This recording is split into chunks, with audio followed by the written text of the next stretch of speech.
Welcome to Kicking It Local, the podcast all about the football community in South Australia. I'm your host, Johnny Kecko, and Macron Sports Hub Adelaide are ready to provide your club, academy or organisation with all its teamwear needs. For inquiries or online shopping, head to macronstoreadelaide.com.au. And this week, I am getting back to sharing the stories of the local game, and I'm welcoming on someone who's very young, but been in the game for a while, but only fresh into the broadcasting scene. I am joined by young commentator Seb O'Neill. Seb, thanks for joining me, mate. Yes, thank you for having me. Very excited to be able to do this and be a part of this. Looking forward to having you, mate, on here.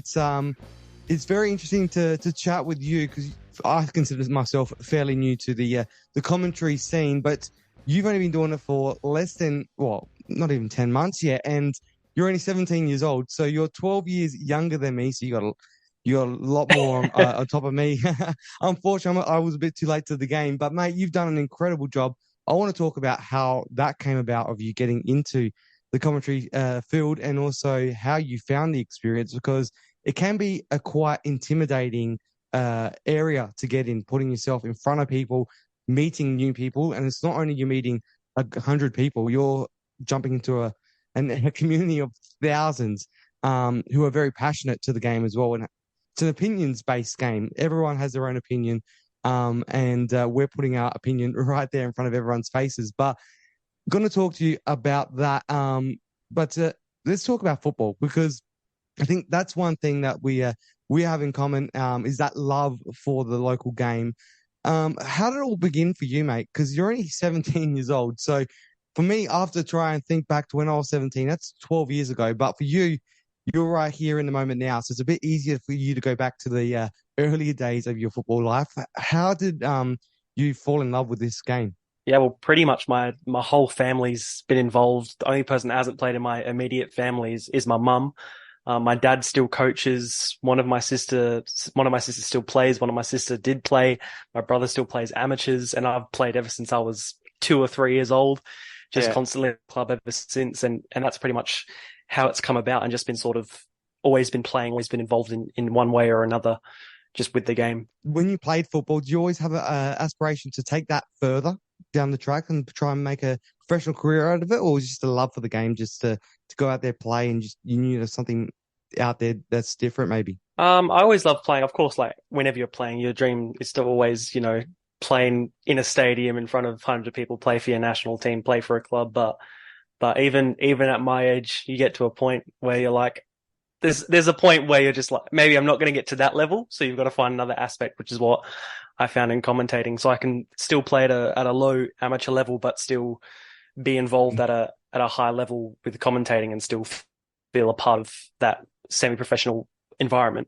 Well, commentating is obviously a massive thing to do. How did you come across this idea of doing it? Because for me, it took me a long time to realize and build up the confidence to commit to getting into radio. And then years later, my passion led me towards the soccer area. But for you, you're only 17 years old. What led you to think about doing commentating?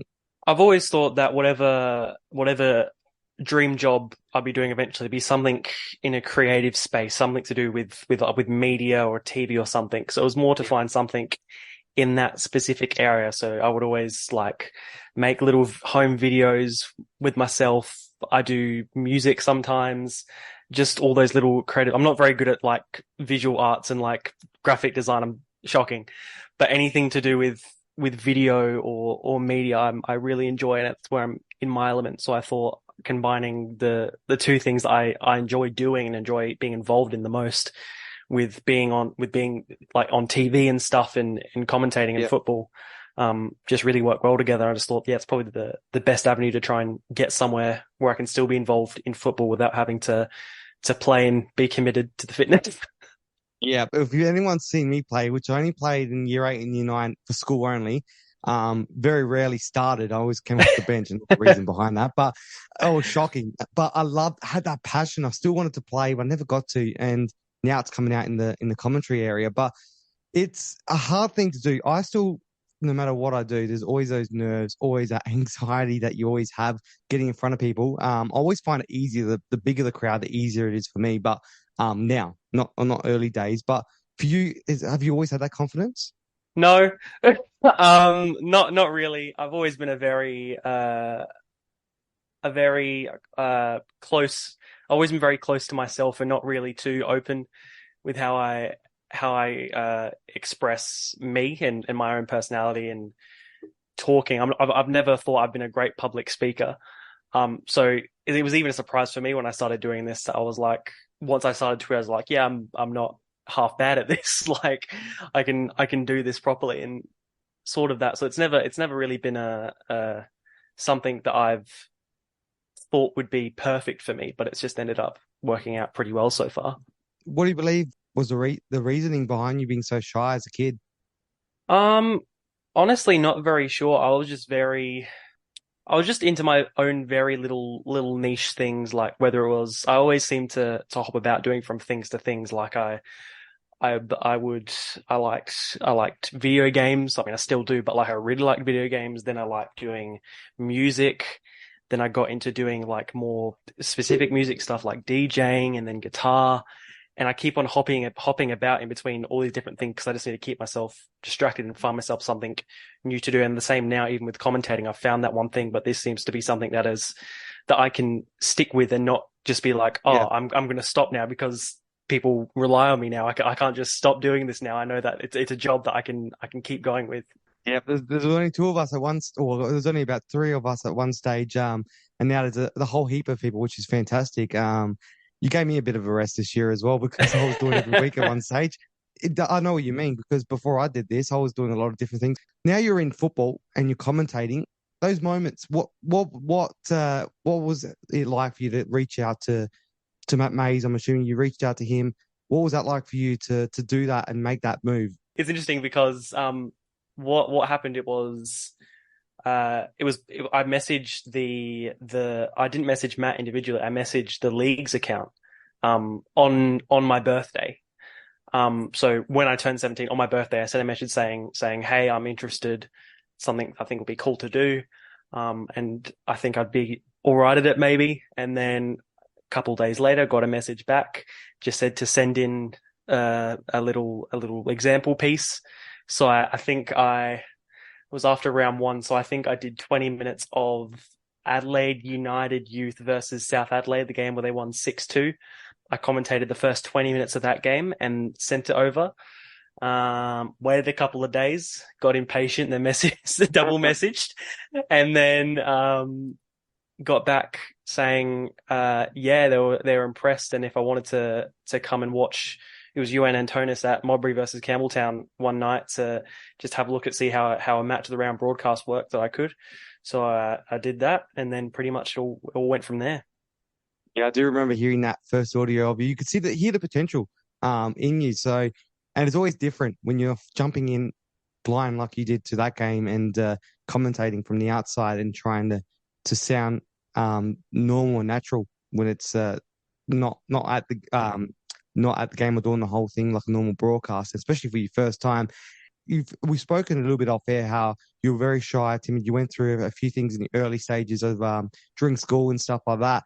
How did you find that moment being put in that situation, coming to watch? Was it there any nerves going through you? Uh, yeah, because obviously I'd watched like MPL games before, so I knew who you were. I've watched you and I've listened to you before. Um, Look at me, big head. you already do. Um, yeah, so I was nervous, but once I got there and I met Matt, I sort of just felt in my element, and I think I was still shy then, but I was a bit more like, oh, I'm a little bit more. I can just sort of have a look and be a bit nosy without feeling like I'm doing the wrong thing. Because it's football. It's something that I know well. It's something that I enjoy. It's something I'm interested in. So I just wanted to sort of look at every single individual bit, whether it was watching you and Antonis commentate or Matt and Haley doing graphics or going downstairs and watching Jaden produce. Just wanted to see every little bit that I could possibly get. Yeah, there was a lot going on that night. That was a round two of the league, so it's a long time ago now. Yeah. But I do remember that very clearly. The first time meeting you, and I think that's the game where there was two centre fanties, two Pish Canaries, two Yep. Mullins, and who was the other one? There's two others on the pitch, and I was freaking Oh, out. Loved it. yeah. I loved every minute of it. Yeah, it was it was a good game to be fair to come to, and I hadn't really gone to many NPL games before. That's probably my first.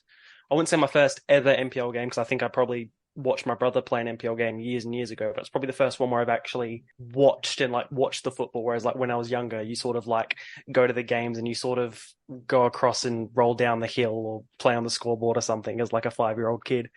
So it's probably the first one in a while where I actually watched the football and I was like, this is cool. I like the environment here. Yeah, it is. It's a really cool environment. But now with commentating, how did you manage to craft what you're doing now? Like, what have you done to try and commentate the games and each week to try and get into it? Um, I think a lot of it's just listening and watching other football matches, no matter the country or even language, just listening to the nuances that other commentators use and trying to take that on board and putting your own little twist on it, and even small other things that you don't even see, like the notes that I know you write too and I write. There's so much before the actual game that goes into preparing that you have to. I remember the grand final, I had 8 pages of notes just with stats and players and everything. So it's definitely got a lot more streamlined. I have a system of how I set out each week when I know what games I'm doing. I've got formats of how I want to set out all my research, and so I know where to look for my stats. So it's gotten a lot easier instead of having to. As I started, I think my first game, I wrote everything out with a pencil and ruled lines on a piece of paper. But now I do it all digitally. I print out a piece of paper, and it's so much easier.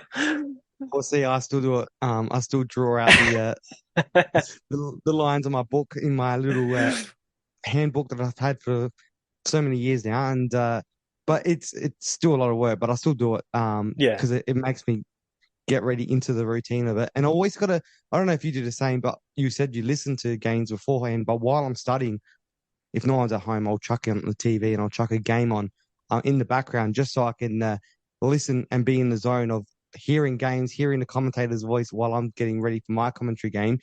Now, well, because we're in a similar situation, this will be a bit more of a conversation than a normal interview, and also we know each other very well. So, but we can discuss these moments. Well, what the differences between the two of us on how we do things differently. But with that as well, it's hard getting the notes, especially in the local leagues, and being able to get everything to know everyone. But have you found that a lot easier now? Because I've obviously found it so much easier now being in the second year. How's it been for you? Yeah, this quickly, it's already gotten a lot easier to know where to look and who to ask to get information about individual players, because it can be really hard. Some players you get really lucky with who have already had careers, like Fabian Barbiero. Pretty easy to get notes on him, but then you've got others who, even like a James Temelkovsky, who's relatively unknown in the Australian space, but we know he's a great player and someone who we have plenty of notes on now. At the start of the year, you wouldn't have really had anything to talk about because it's just hard to find information on those types of people. And trying to find your own style as well. How did you find that for yourself? Because you've obviously got a background of playing locally as well. You're still playing for club, whereas me, I was self-taught football fan. So I feel I've got a totally different style because I've come across as a football fan. You're the fan plus player. How did you find your style in trying to mold it around your strengths? Yeah, well, it's funny because I'm a relatively new like I was always playing football, but I never ever watched it. Like if we had people come over our house to watch an Adelaide United game, everyone would be in the front room, and I'd rather just go in my room and play Minecraft or something. Oh, really? But yeah, really. And I think my first real game I ever watched on the television was the FFA Cup final in 2019 between Adelaide United and Sydney FC. That was my first game, which I remember watching and being like, oh, I didn't know, but I enjoy this. Like this is really cool. And then that season, the first season, I remember watching and like keeping up with lineups and transfers and every team around the league. And that was probably, so relatively 4 years of being a fan, and I've gone pretty heavy into it. Well, it's funny. You said I know it's your interview, but I got a funny moment about that Sydney FC the final cup final. I was sitting right next to where the players walked up because I sussed it out. I knew that they do the trophy presentation in the grandstand, so I got the seat right next to the stairwell. So as the players were walking up, I was there high fiving them all. So fanboying back then. Now I'm commentating with some of those players. It's incredible to see the turnaround, but. That was a really cool game for me because that was a really cool moment. It's a bit weird now because now you get to see them every day. And they're normal people, so but it's amazing. That's your very first experience of LA United as a fan, and that was probably my last one where I fanboyed as an LA United fan. But it's incredible to see that you just only became a fan so little short time ago, but. Now you're trying to hone your craft of commentary. What are you doing to try and do that? Do you listen back to every game you do? Yeah, I'll definitely always listen to myself and just because obviously there's some things you remember, like even when you're saying it, like during a game, you do remember them and they stay in the back of your mind the whole time. And you're like, later, I know I'm going to go back and listen to that and see if what I said was right. Did I even say it right? Did I say Yeah. the wrong thing? So I always listen back. But then again, like I said, I'll listen to you got people like Simon Hill who you always take attention of and listen to Peter Drury in England.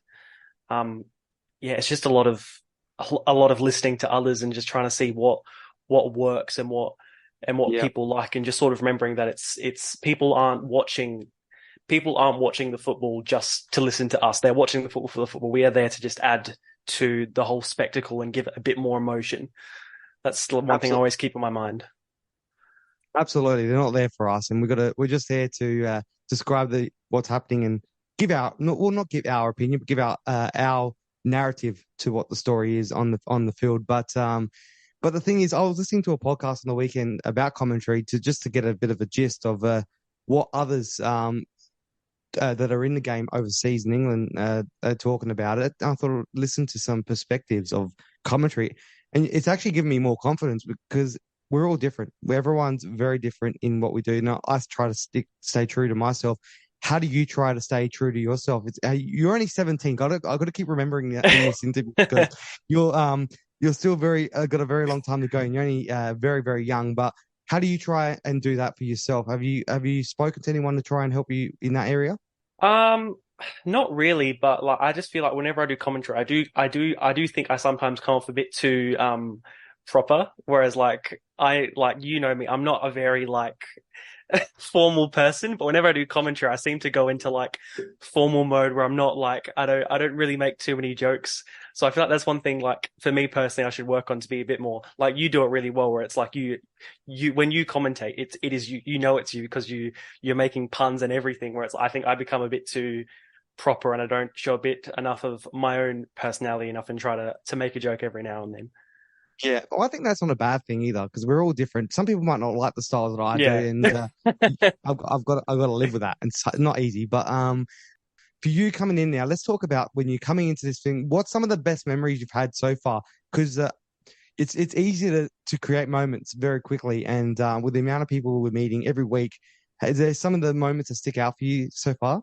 Uh yeah, heaps. Just like you said, the people we get to meet and one really recent one that was just really surreal and stuck in my mind was we were both there. We were preparing for the pre-match of the grand final, and we were already with Joe Gauchi, which already was like ridiculous to me. And then as we're preparing, we're doing our notes. Joe Gauchi opens the door, and you've got Carl Viet, Mark Milligan, all them walking in, and it's just like, yep, yep, they're just walking in, yeah, like they're Yeah, right they next to made me, yeah, and they made jokes as well about it, yeah. about us, and yeah, it was surreal, wasn't it? Yeah, like especially like I have friends who will look up to like Joe Gauchi and everything, and I get to work with people like him, and I've worked with Carl Viet as well. It's for me still as an Adelaide United fan, it's weird, like it's so weird, but Yeah. it's so cool. It is cool. I can see the smile on you. How have you found the welcoming? Because it must be intimidating as a 17-year-old to try and come uh into this community and try and being welcomed the way you have been. Yeah, well, I'm still definitely much in the process of meeting people, and people like may know have heard my voice but don't really know who I am. So that's still a very new thing of actually people knowing who I am and actually like meeting for the first time. Um, of course, it's like any new job, any new school. It's a little bit intimidating, but once you've got a solid group around you like we do now, it gets a lot easier to just be able to be confident and just meet people and just like commentate with people I've never met before, which I've done. I still remember those moments when you meet people for the first time for the commentary. Like when I met Vlado for the first time, it was real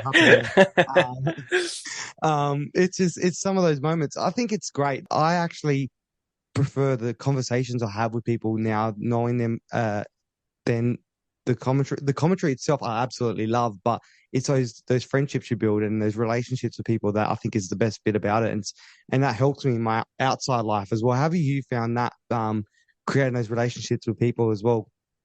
Well, I've made friends through this way. Like I consider you my friend, Antonis, Jaden, Matt, Yep. Alessio, everyone, David, Mark, everyone. Like they're all like people I can talk to. Even though there's a there's a considerable age gap, but I still consider you as another group of my friends, and it's it's just I don't know. Yeah, it's different just being able to be a part of that, and especially all having the common interest of football and being involved in the same area of football. Yeah, it's good.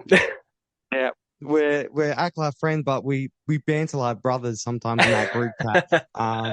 Which is which we won't go into on here. But how are your family? Because we've spoken, as I mentioned before, off air a little bit about your life outside, how you deal with certain things, and confidence. How have your family found you coming into this, and what are some of those things that you've had to deal with uh before getting into this situation you're in now, this great moment that you're in right now? Yeah, my parents and my family have always said I was going to be involved in something that was either like whether it's theater or movies or TV, something. Yeah, I was always a very can't think of the word, just a very not outgoing, I can't think of the word. Just a very like person that loves like doing acting and movies and stuff. So they always thought I was going to be something involved in that. And they weren't surprised when I said I want to do something like this because they know how much I love doing football and doing stuff related with football. And they've been really supportive, like my dad especially, and my mum taking me to pretty much every game I have to commentate. My dad will always pretty much be at every game I commentate, whether he's just watching by himself. And then my mum will take me sometimes. So I have to thank them quite a lot because they get me places because I can't drive. And you can't take a train or a bus everywhere. Yeah, so like that. And yeah, like you said, things I've had to go through, just general growing up, I was pretty bad with panic attacks. And that's just from general stress from school and any other sort of things I was doing at the time. And, I've always been a big advocate for male or female, like talking to someone, especially when it comes to mental health. Mm. Just to not be scared to have that conversation, whether it's with a close friend or if it's someone you don't know, just seeing how they feel, because I know what that's like completely. I've had really bad moments, but like I would. It's good to have this now where I'm a lot better now. I wouldn't say I'm perfect. I still have bad moments like everyone does. I'm not perfect now, but I'm still a lot better and able to have. A year ago, I would not be able to do commentary or do this at all because Yeah. I would have no hope. I would be too scared. I would have, yeah, it was complicated, but I'm happy that I'm able to do this now, and I've gotten better and spoken to people, and it's good now.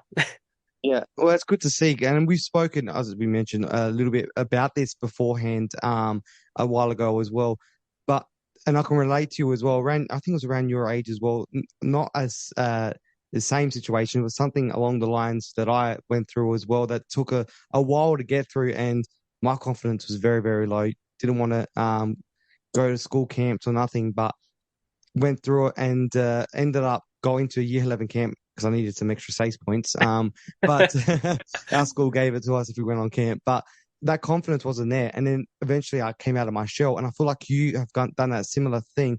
But you've gone straight into the commentary, which it took me about another 6, 7 years before I got into the radio scene. But it's inspiring to see that. And how does it make you feel now? What's that feeling like when you look back on it? Yeah, it feels good because I know that I don't have to especially like nowadays, you don't have to hide those sort of things. You can be really open and just say, I'm having a horrible day. I don't feel very good. I'm upset.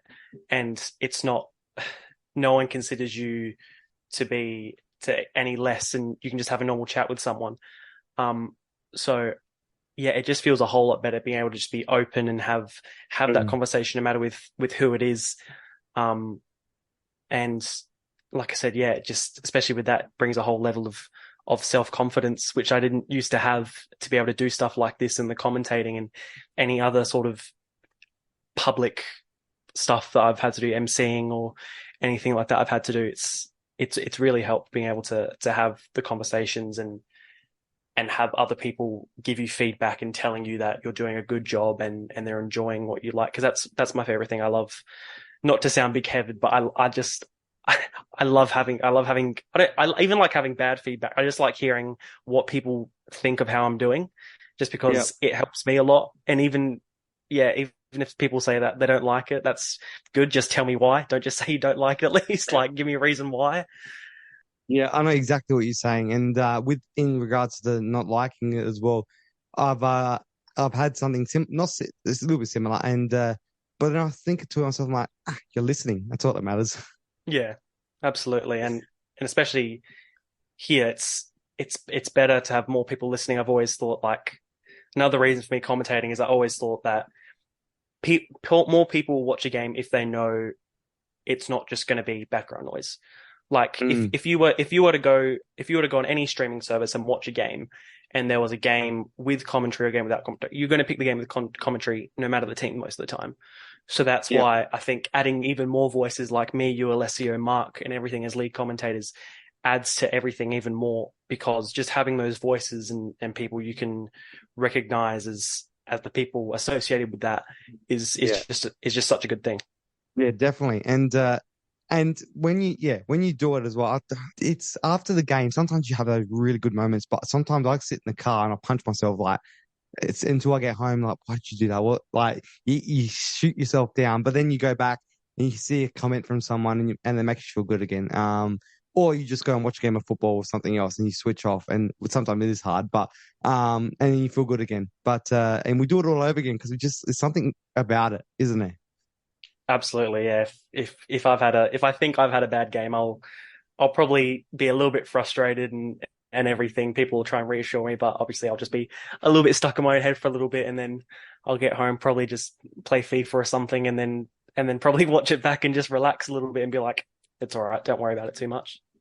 Yeah, that's what I need. I need to get FIFA, but I think I'll be too distracted if I had EAFC it's called now. Yeah, But yeah, we could play pro clubs. yeah, we could do pro clubs. yeah, I need to get it. I haven't done it since I think FIFA 11 was the last time. It's a very long time. Yeah. I was your age, actually. There you go. Yeah. Jeez. But it's a great thing that you're doing, being involved in commentary, having that extra voice, and trying to promote the game at a young age like you, because a lot of people your age just want to get with their mates and go out, have fun, and be a rebel. But you're being disciplined. You're spending, I don't know how many hours it takes to study for a game, and you're doing all those at the age of 17. That's a massive credit to you and also your family around you to be able to do something to support you to do that. So how does that make you feel, like, when you think about doing all that, the discipline that it's you're putting into it, but all the rewards you're gaining from it as well? Yeah, like I said, I love football. It's the reason I do it. I love football. I love being involved in any sort of football. I'll do any job there is available to do with football, just because it's a passion, and now I'm happy to say it's a job for me now. It's something that I just enjoy doing. And again, I just can't thank the people around me enough for just giving me the resources to be able to constantly go to games and do all this sort of stuff week in, week out. It's just I'm having fun and meeting people and Yeah. having laughs. Yeah, I want to give you we got to give a credit shout out to Matt Mays as well because there was a game where you live in is it Elizabeth or South Salisbury Elizabeth Elizabeth. or that Elizabeth you live that down that way, and you had a Friday night game after school down in Sullivan Beach, so South Adelaide game. That's a massive trek, and not Yeah. only did you have to get home, but I think you took a train there, and then Matt Mays dropped you off home, and then had to go back to his house in the eastern state or eastern suburbs around that area later. So that's a long. I don't think you got home till midnight that night. So you got people like that around you helping you out. How does that make you feel when you got someone that you only met 6 months prior, is doing that to help you out? Yeah, I'm just thankful he trusted me in the first place to even do any of this. He's probably the one person I have to thank the most for even giving me the confidence and trust and able to be able to do this and do all the events and the big games I've been able to do. And like I said, yeah, I remember that day very well because it was it was a long day after school, having to catch the train into the city, then waiting half an hour in the city, walking around and taking the beach there. And I think Mark had to pick me up from the train station down south, went with him. Then we went to the game, got to the game at like 5:30. Game didn't start until 7:30, finished at about 10, had someone to eat after, and then Matt dropped me off at like, yeah, 12 o'clock at night.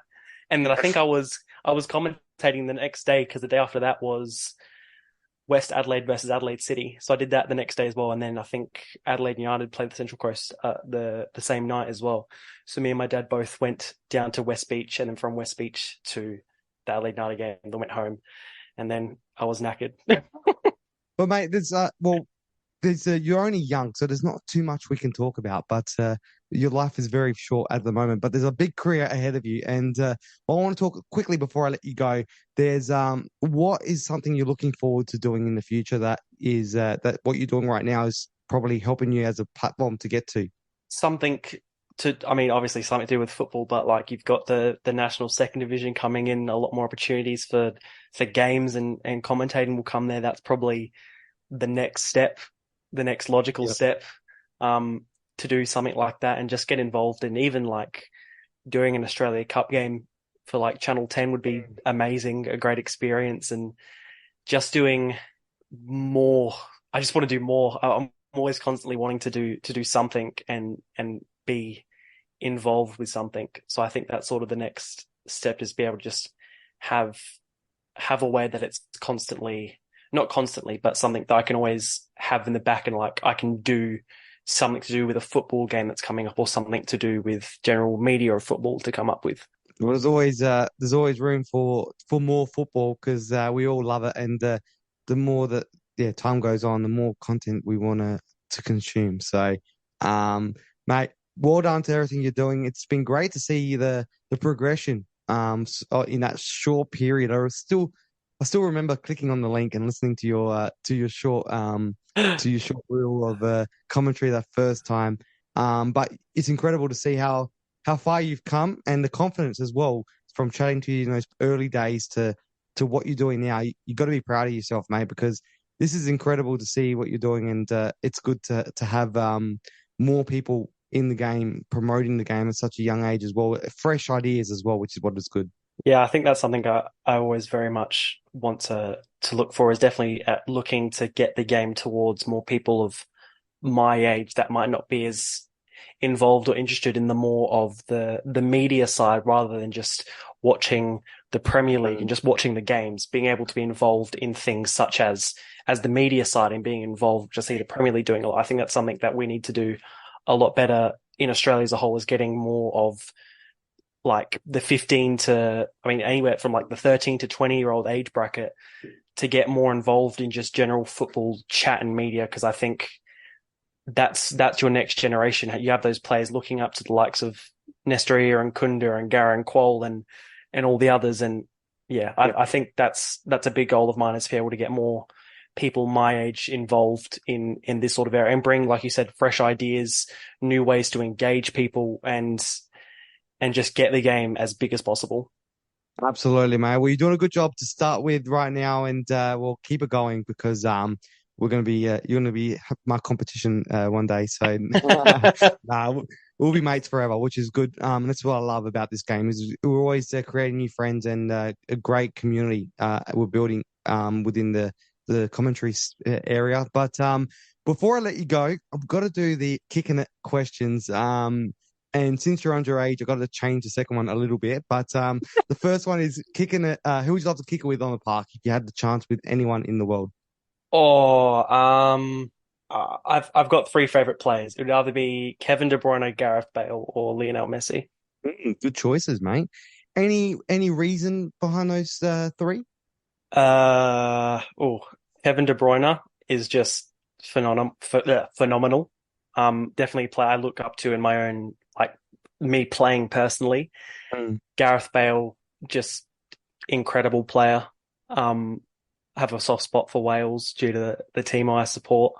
And Messi's Messi. It's as simple as that. So Wales and Messi. The second question of the kicking the questions, mate. Who would you love to kick it with on a Saturday night? And since you're underage, who would you love to kick it with and have a couple of Pepsi Colas with and watch some football? Someone locally and someone internationally. Oh, that's hard. It is hard, isn't it? But you know what? Everyone I've had on here has broken the rules. They come up. Some people, I think they said Dwayne the Rock Johnson, or you can do anything. Some people do their partner, their family. No. I'll try and stick. I'll try and stick to football. I mean, to be fair, I would probably pick you as local, to be honest. Really? There you go. Yeah, you and Dialogich are the two that have chosen me. There you go. And then internationally, who would be cool? I'm just trying to think of players that I've looked up to. That I just think would be cool to just hang out with and have a chat. I mean, even though I've met him, like Joe Gauchi seems sound. Like he just seems like a normal guy, and I'd just literally play a game of FIFA and just watch games or something would be cool. I think he's heavily into Call of Duty from that Keep Up documentary that he did. So there you go. You could be playing COD with him. I've never even seen. I don't even know how COD works, but you could probably do that. I couldn't, but you could. Maybe. I'm not that too good at it either. So. Well, there you go, mate. Well, so Joe Gauchi, he's in the international. He played for the Socceroos. So bending the rules slightly, but you broke the rules with me as well. You didn't have to choose me just because I'm in the room. I know what you like. What, in a good way or a bad way? In a good way. All right, good. Good. Well, mate, thank you for joining me. It's been a pleasure to share your brief story. Or we didn't get to touch on everything because we've already been a little while talking already, but we could talk forever. There's so much to talk about in this local football scene and what you're doing. And I've spoken to a lot of people about you behind your back. And wow. All okay, good. I see how it is. There's been but it's been a lot of praise about you, and when I tell people your age, they absolutely can't believe it for what you've done in such a short time. But you're doing good things, mate. Keep it going, and thank you for sharing your story and opening up here on Kicking It Local, mate. Yeah, thank you for having me, mate. Pleasure. This was young commentator, only 17 years old, Seb O'Neill on Kicking It Local. Make sure you subscribe to Kicking It Local wherever you get your podcasts so you can get a taste of the SA football community. Plus, follow at Kicking It Local SA on Instagram and Twitter so you don't miss any of the action. See you soon!